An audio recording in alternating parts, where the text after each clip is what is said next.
السلام عليكم، كي دايرين؟ لاباس عليكم؟ بخير في امان الله، ان شاء الله تكونوا على خير وبخير وعشا مباركه.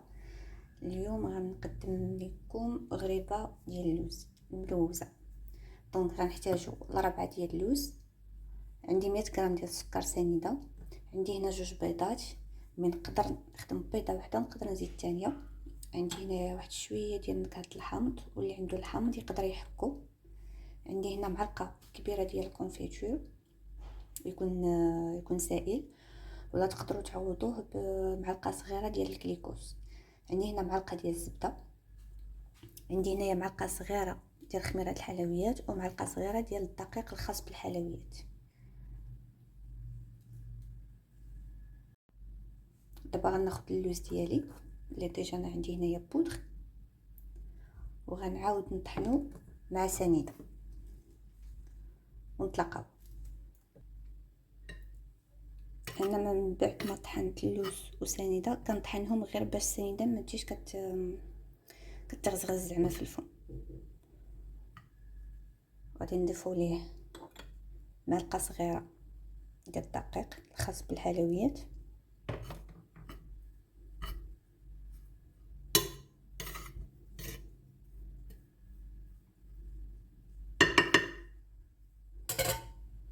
سمحوا لي كنخدم بيدي حيت ما بقاوش عندي ليكم.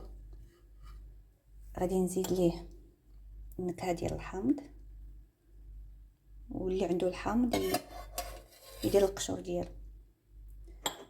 غنضيف ليه معلقه كبيره ديال الزبده،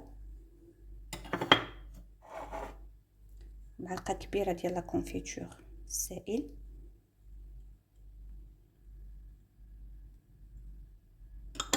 ونسيت في المقادير واحد المعلقه كبيره ديال المزهر.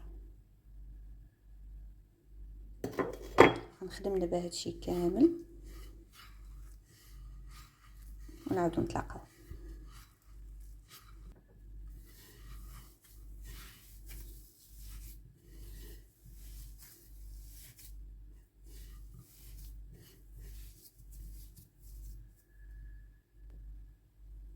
هنا غنضيف هاد البيضه،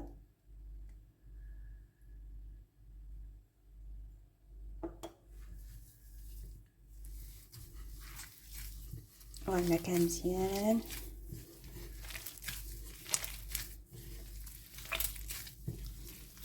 المهم الخليط خاصو يكون كيتلصق في اليدين، ماشي بزاف، شويه، وإلا كاع جرات زيدوا له واحد شويه ديال الطحين ولا شويه ديال بودره اللوز.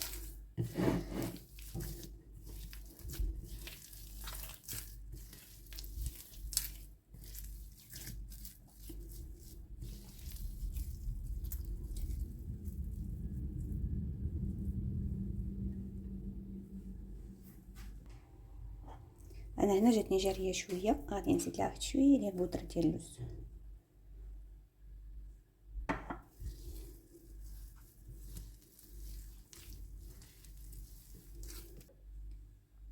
من بعد ما زدت لها شويه ديال اللوز، ممكن لكم تزيدوا ليها الطحين الا ما عندكمش اللوز. ها هي تجمعات دابا شويه تكون كتلصق. دابا غنضيف لها معلقه صغيره ديال الخميره الحلوه وندلكها مزيان.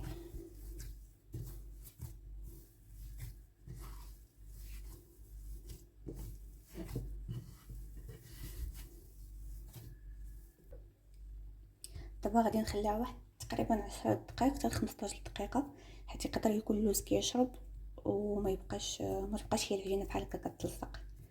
دونك غنخليها ترتاح واحد شويه ونشوف، حيت بعض المرات كيكون شي لوز كيشرب وشي لوز ما كيشربش. ونتلاقاو من بعد. هانتوما هنا من بعد ما ارتاحت، هانتوما غنحتاجو سكر كلاصي سبيسيال يعني الخاص بالحلويات. غنشكلو كويرات ونفندوه السكر كلاصي. وبالنسبه للفران كيكون سخون، كنكونوا سخناه من قبل وعاد كنخشيو اللاطه ديالنا. بالنسبه للكويرات ديال الغريبه كيكونوا من بين 18 غرام و 20 غرام، يعني اللي بغى يعبرهم باش يجيهم الحبات كاملين بحال وهذا. واللي خاف ان الفران يكون بارد ولا سخون يديروا وحيده ولا جوجات ويخشيوهم هما الاولين يجربوهم، عاد داك الساعه يكمل داكشي اللي بقى. بالنسبه لي انا كنسخن الفران مزيان في الاول، من بعد كنشعل العافيه الفوق والتحت، وكنخلي الفران على 180 درجه، والطاوه كنخشيها في الوسط. الفران عندي ديال الضوء، يعني هذه هي الطريقه ديالو اللي كاينه. وكل واحد فرانو كيداير، كاين اللي كيخلي غير الفوق شاعل وكيهبطها هي لتحت حتى كتشقق عاد كيشعل الفوق. وبالنسبه لمده الطهي يعني كتراوح من بين 10 دقائق حتى 15 دقيقه، ما تفوتوهاش. انا غنجرب نيت حداكم واحد جوج، غنخشيهم هما الاولين.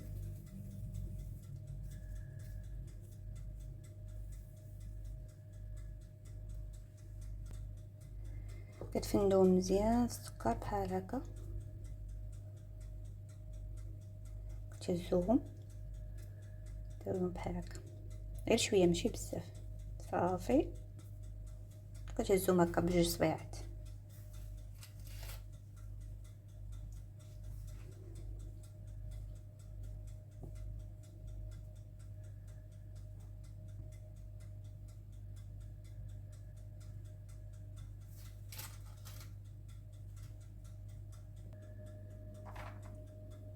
وكل غريبه كنخشي فيها لوزه.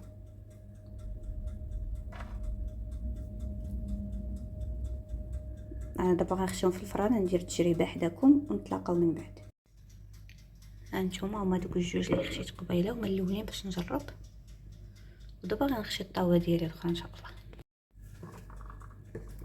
هانتوما شكلتها هنا كويرات، دابا غندير فيها هاد اللوز في الوسط.